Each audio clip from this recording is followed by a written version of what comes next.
Hey Nate, have you seen Agent Rambeau recently? Don't think I've seen her around lately. Brian, how about you? Well, the answer isn't yes, so I guess that means it's Monica Ram no. My God, dude, 3 straight weeks with the laugh track. This is my cry for help.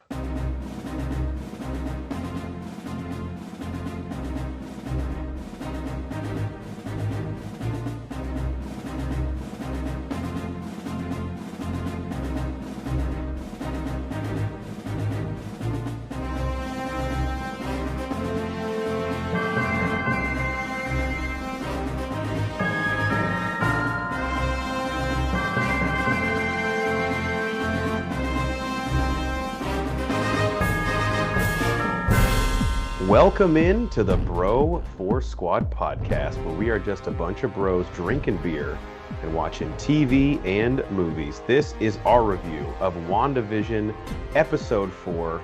I am your host, the Mayor, Jeff Hornacek, here to review this as we do all of our TV episodes on the Bro 4 Squad, using the 4 Bro 4 Squad criteria, which is the acting, the story, our favorite scene, and then my personal favorite part, at the end, any theories and questions going forward. So I'm joined today by our usual crew, the American hero Nate Thurman, and the mad scientist Brian Banner.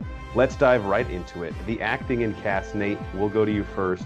Got some MCU alumni coming back, finally, and for the first time, which I guess we'll get to this more in story, but the vast majority of this took place in what I guess we can perceive as current MCU continuity. So what did you think of the performances in episode 4? Yeah, this was great because we got to kind of see some new actors in here. Well, some new actors and then some familiar faces, but in a new show. So it was pretty cool. So they went away from really showing anything in like the sitcom world, which was actually a little bit quicker than I thought. I thought they were going to kind of hang on to that a little bit more. We just saw something like flashbacks and things through that. So pretty much any acting done in that or any of the characters we'd seen before. But it was cool. Yeah, getting Kat Dennings in and Randall Park as Darcy Lewis and Jimmy Woo, respectively. Kat Dennings kind of did her normal thing. I thought it was a nice tie in there to get her back into the MCU in her role. But I was like Randall Park too. He's kind of like one of those, just like a little splash of seasoning to a show that adds a little something, and he's just delightful in my opinion. He's a good role player. He's the glue to the team. Him and Paul Rudd had such good chemistry in Ant-Man and the Wasp, and Yeah. Like Nate said, he's just always fun. A little nod to the fans, he finally got that card trick down that Ant-Man was like trying to get. He could never figure out, like, how the fuck do you do that? And then he does it in this episode. Yeah. But yeah, so it was cool seeing them introduce and give us some new blood to the cast. And then I'm blanking on the name. Monica Tiana Paris played Yep. Monica Rambeau, yeah. Yep, came in. Obviously, great opening scene with her, with all the panic. We'll probably get into a little on plot. But it was really, really cool seeing her in the last episode and then really breaking down and delving more into like her character and like what she's been through. But I thought she was a nice addition too. Now, Banner, I cannot remember. Were a fan of Kat Dennings' Darcy Lewis character? Let me just read you my notes, okay? Okay. I actually thought Kat Dennings did a great job at calming her character down of Darcy, but also keeping true to that super annoying personality. Yeah, because she has In the past Thor movies that she's been in, she's too much in your face. She's too much like, oh, look, I'm the comic relief, and I'm not smart enough, and I shouldn't be here. But I am anyway.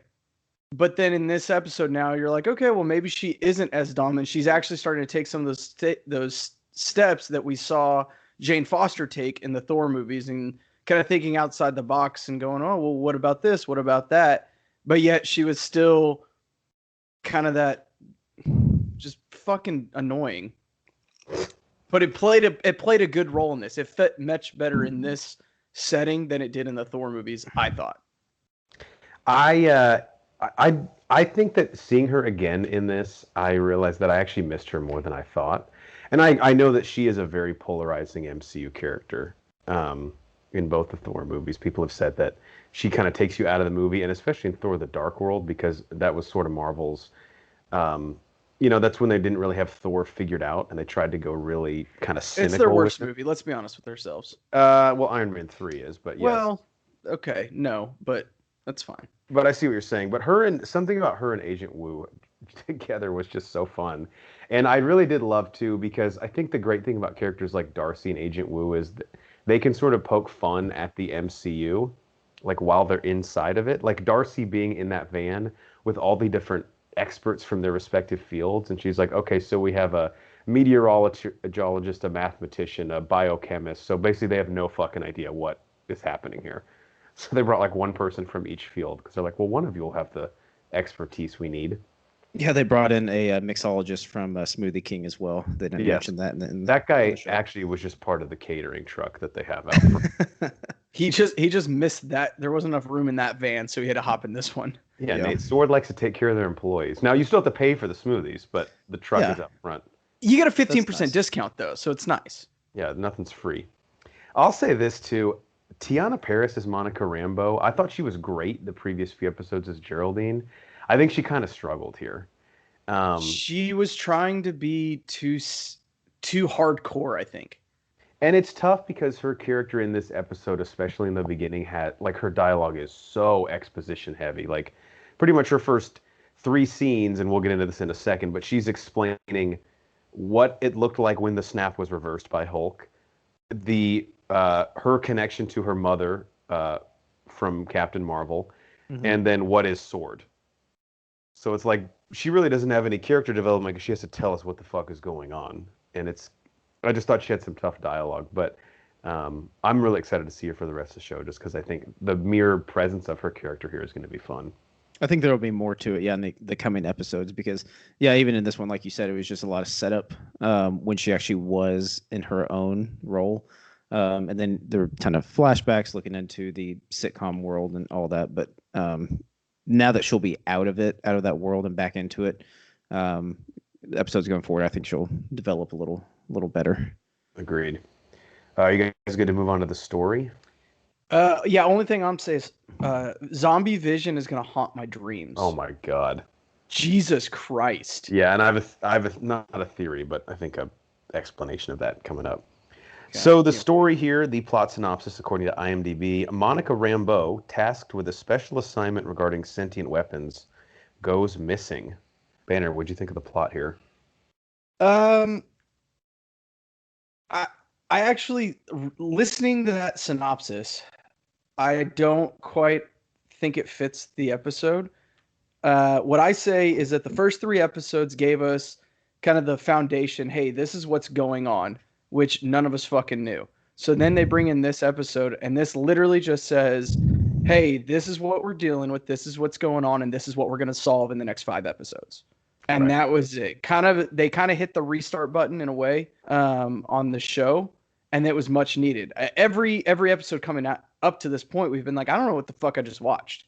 I think I like it, and I like this aspect of it, but I don't know what the fuck I just watched. Coming out of this episode now, I know exactly what I watched. I know exactly what happened. I know what's going on, and I know where we're headed. I don't know what's causing it, and I don't know how we're going to get there, but we need to stop Scarlet Witch from doing whatever she's doing. And Sword is going to help, and the FBI is there, and Kat Dennings is hanging out, eating potato chips. I think it was a testament to the pacing, because the previous 3 episodes we've all kind of said we're very interested, but we're also very confused. Like I think probably the vast majority of people watching this show were. And before people started to get really frustrated with that, Marvel was smart enough to be like, all right, we'll explain what's going on, and then I think, like Nick kind of alluded to this, we can pretty much dive right back in next episode to the sitcom world now that we have a little bit of context. Now no one's like, what is this? Like now we know, and we're ready to go. Yeah. I think they will. This isn't the way from the last pod episode that we did. This isn't the way I saw it playing out. But yeah, very sitcom, more sitcom heavy in the coming episodes.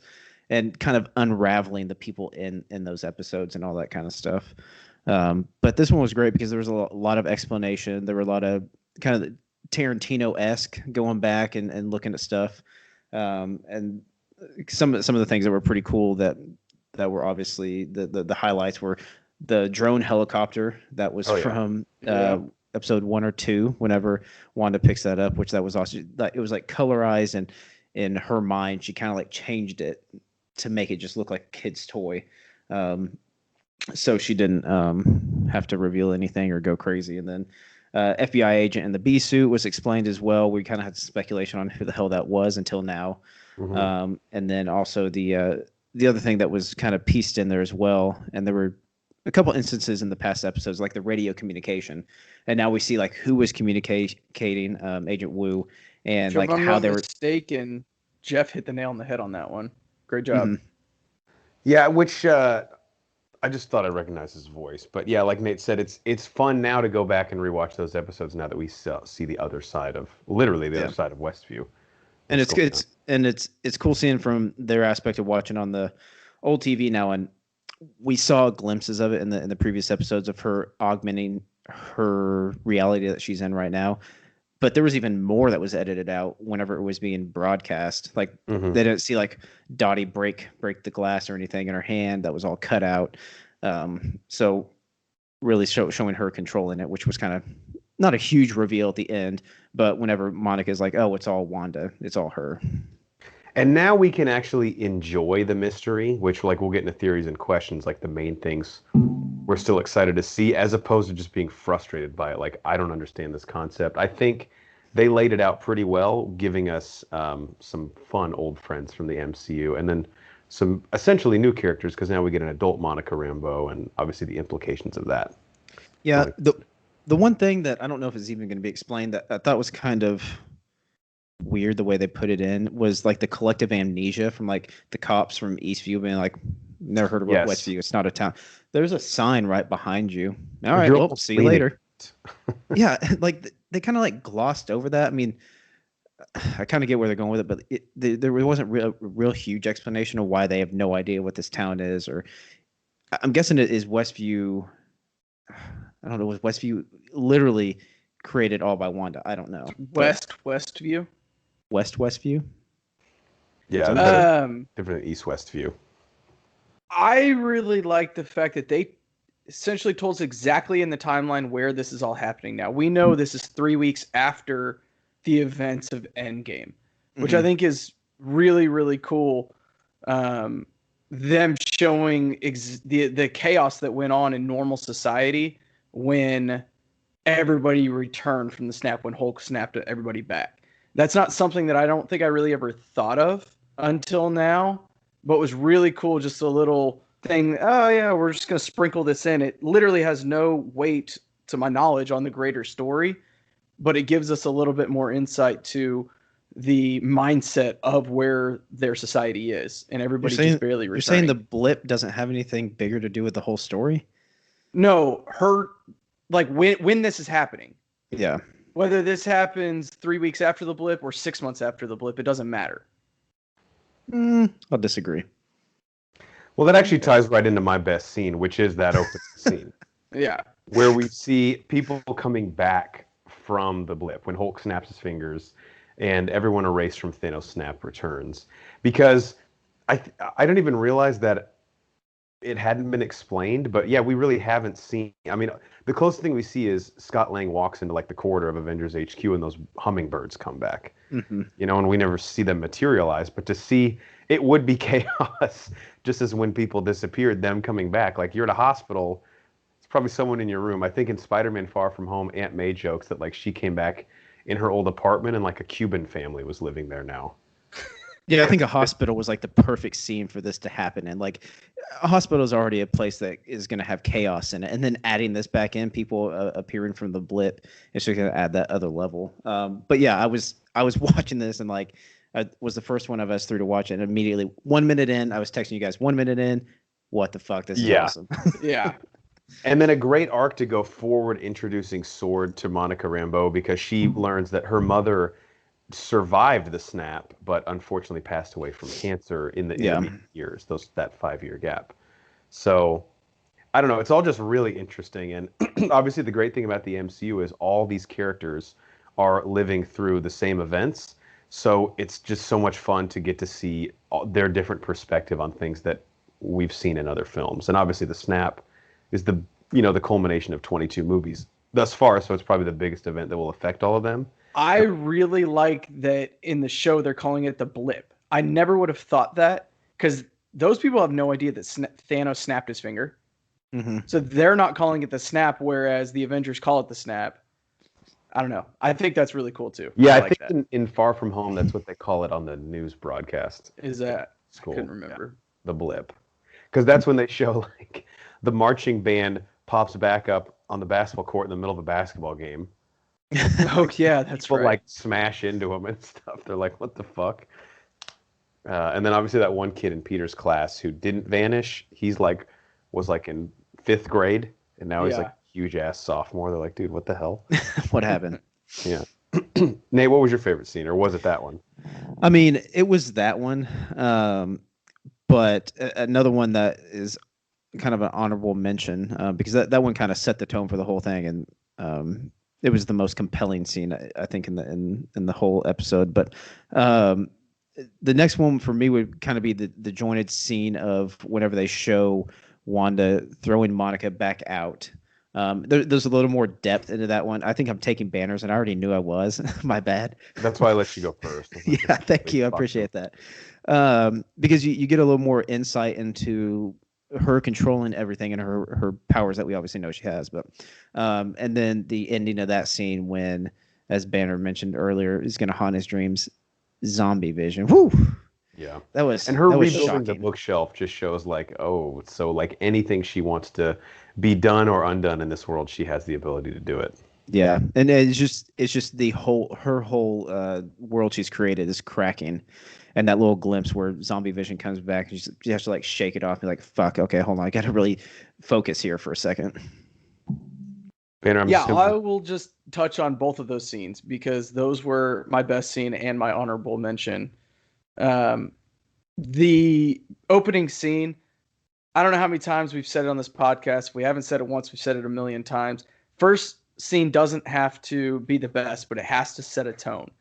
That set a tone for the entire show, or the entire episode, of telling us we're going to be figuring shit out here along with these characters, which I think this answered more questions than it did, or this episode answered more questions than what I had coming out, which is 100%. Really important at this point in the show where I had no fucking idea what we were doing. And then revisiting the Geraldine and Wanda conversation when she asked Geraldine to leave. That scene, the way that Elizabeth Olsen just automatically turns and says, "It's time for you to leave," turns back into normal Wanda and just hurdles her through 37 walls and immediately can go, I kind of fucked up. Oh, well, let me fix this.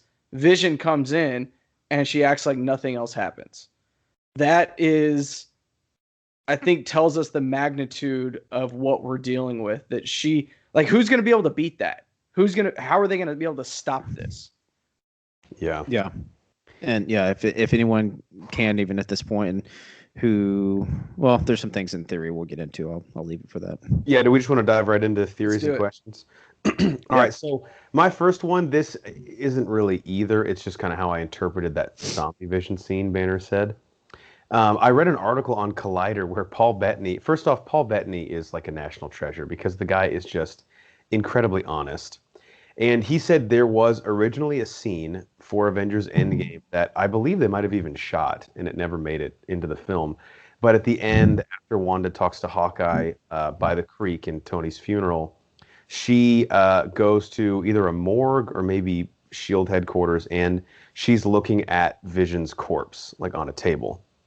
And Paul Bettany was bummed because he would have gotten royalties for Avengers Endgame if that scene had been put in the movie. And he said all he had to do was lay on a table. But that's hilarious. My theory now is that Wanda has Vision's corpse and is just like reanimating it. Like, he's dead. Obviously, his dead body is in the town of Westview, and she is manipulating it. Basically like a kid playing with a toy, pretending it's like the real G.I. Joe. She's doing that, but with Vision's dead body. It's that's like super around. Fucking creepy. That is creepy. I was going to say the same thing. You are... I can totally see that happening. So Yeah.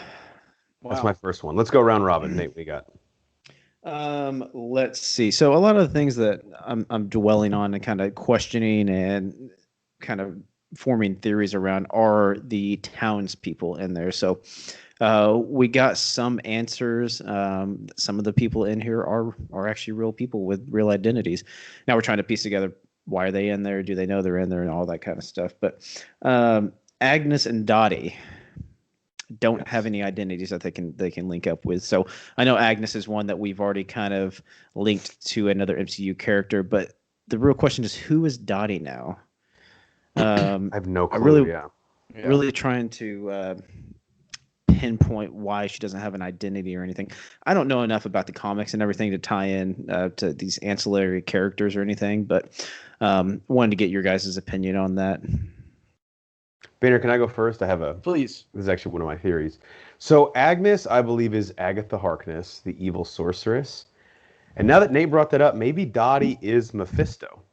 She runs like the social club, and maybe that's sort of what the translation in Westview is to that. And I have a theory that they lured, probably through a spell or by some means of hypnosis or telekinesis, they lured Wanda from the Avengers HQ in upstate New York into Westview, New Jersey, with this premonition or kind of like maybe like her hearing a voice that she could live there happily with Vision.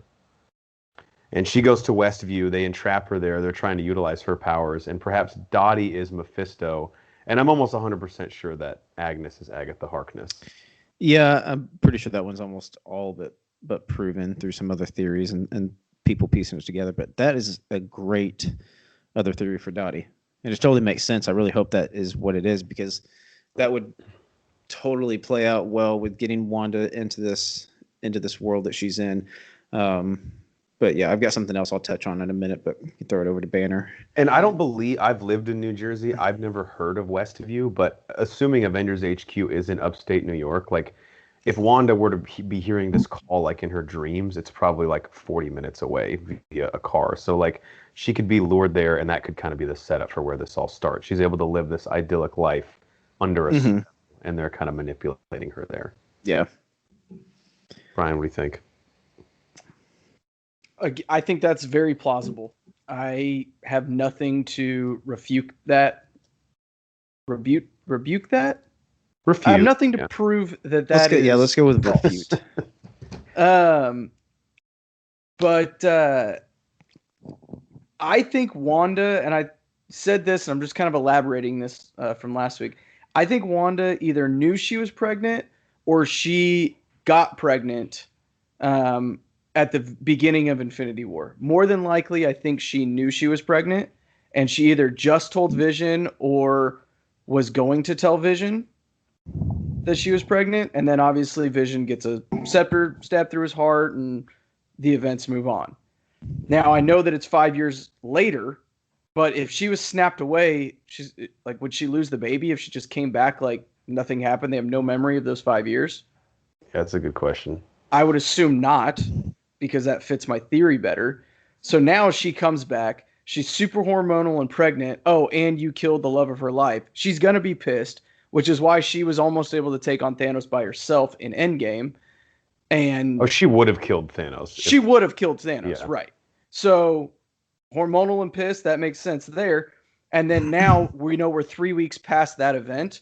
She has now put Tony in the ground, laid him to rest, and she actually has the opportunity to mourn Vision now. And in that mourning, she's saying, she's looking at what if we could have got the stone out of his head. What if, and she's playing that out in her head. When she did that, she is creating this bubble around her.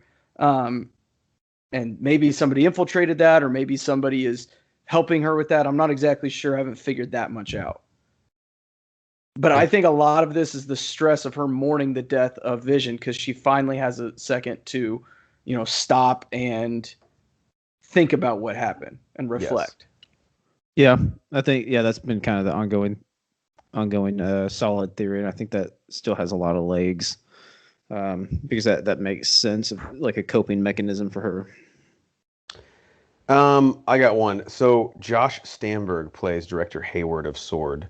This dude's Mhm. fucking evil, right? I mean, there's no way he's It's not. got to be. Okay.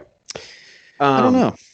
you didn't get it. I was just getting a vibe like I don't trust you, bro. He's kind of on the fence. He's obviously a dick, but I don't know if he's necessarily evil. I mean, definitely could be.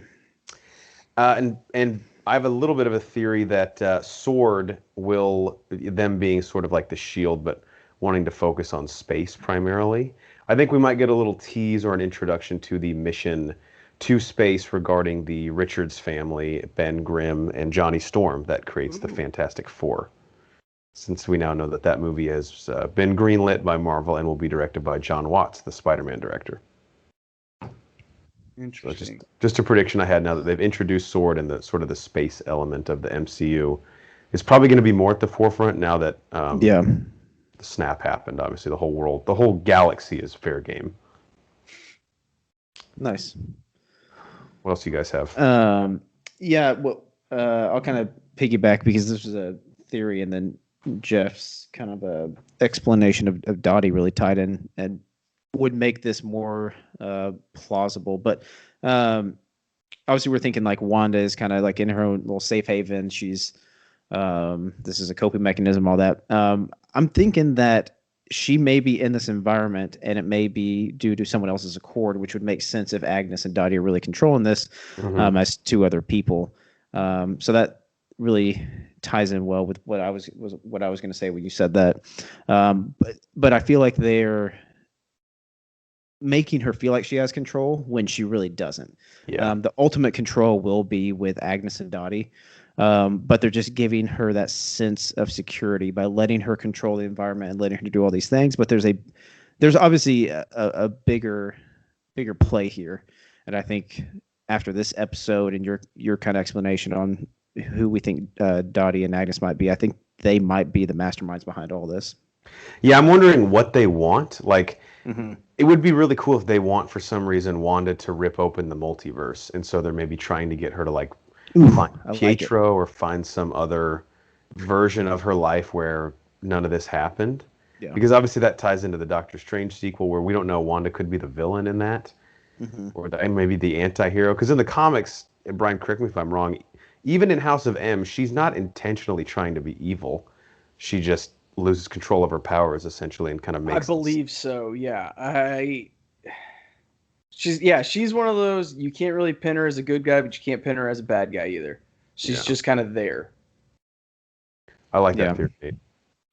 Yeah, I think there's some legs on that one. And I think that reveal might be something we don't get till probably the end of the show or further on. Yeah, that's going to be one that I don't think it's going to be paid off for a while. Seeing like who's actually behind it, who's actually controlling it. That'll probably be like a season reveal. But then I guess my question is to my own Mephisto theory to play counterpoint to myself. I mean, no offense to the actress who plays Dottie, but Banner, is that who you cast as Mephisto in the MCU? Or maybe that's just like some, like, what's the word I'm looking for? Like apparition. Like that's what Mephisto's like embodiment is, and it's actually A proxy. there you go. I agree. I don't know who that actress is, so I don't feel bad saying this, and maybe I'm completely wrong, but she's not a big enough name. Right. And Mephisto's not a villain that is only going to be a villain for one movie or a couple of movies. I mean, he's a Thanos level villain, right? Mhm. So Pretty big villain, yeah. yeah, so you're not gonna, maybe he's only gonna be the villain for TV shows and not movies. I don't know, but Mephisto has to be a bigger name if I'm casting that. I'm sorry. No Fair offense enough. to the actress. She's probably listening to this. And she's doing great. Don't get me wrong. I don't think she's doing bad. I just don't know who you are, and that's a problem. Emma Cofield Ford plays Dottie. So I've got one more here. Yeah, I got one more too. And Let's hear it.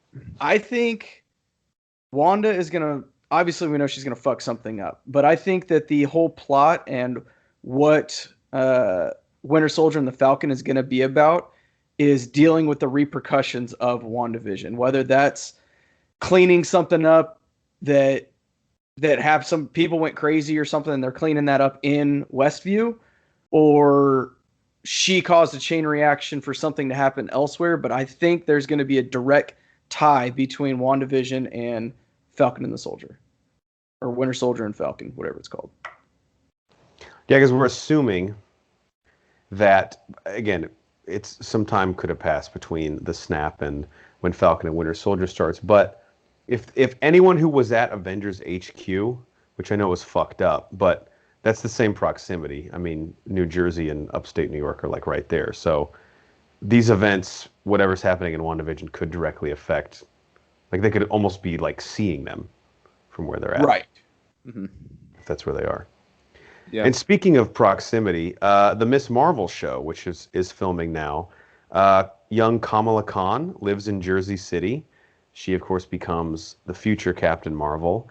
I think there might be a tie into her show in here as well. I don't know if she'll show up or if the events of this, like maybe this is how she gets her powers. Maybe she somehow ends up in Westview and like something from this bubble that Wanda's made is what infuses her with some special ability. But to be like 10 miles from where this is happening in Jersey City just almost seems like too convenient. Right, it'd be crazy not to have some tie-in. And of course, we know Brie Larson and Monica Rambeau are in the Miss Marvel show, which I believe comes out next year. Sounds right. I'm not sure. Yeah. All these things being in close proximity geographically, they've got to be kind of giving us little breadcrumbs and teasing us with all this. So it only makes sense that these are going to play out this way. Yes. All right, that's all I had. Anything else from you guys? That was all I had. This, like I said, this episode gave me a lot more answers than it did questions, and that was much needed at where my mental state with the show was at. Yes. Yeah, it was really well done. Like I said, it wasn't how I saw it playing out, but I'm glad it was played out this way. So excited to see what the next episodes are going to entail. Yeah, now with 9 episodes, I guess after next week we'll be halfway done. So it's kind of, again, we always talk about how crazy it is, the pace with which these shows, with which we run through them, but this one especially. All right, for the American hero Nate Thurmond and the mad scientist Brian Banner, I'm the mayor Jeff Hornacek, and we are the Bro4 Squad podcast. You can follow us on Twitter at Bro4 Squad. If you can type in Bro Force Squad as 3 separate words on Apple Podcasts, Spotify, and YouTube, you'll find all of us there and subscribe to us. And of course, everything we post and our squad blog is on our website, bro4squad.com. Till next time, Nate and I need to share these baked ruffles. Ooh, which flavor did you get? You only had sour cream and onion. Sorry. I mean, it's still good, I guess. It's such a cheap laugh, but I did laugh where she was like, "You want one?" And Randall Park's character thinks she's talking about kids. He's like, "Yeah, maybe 2 or 3 of it." "Oh, you meant a chip." Okay. Yeah, you can get the cheap laugh. There's an awesome lot of that. It worked.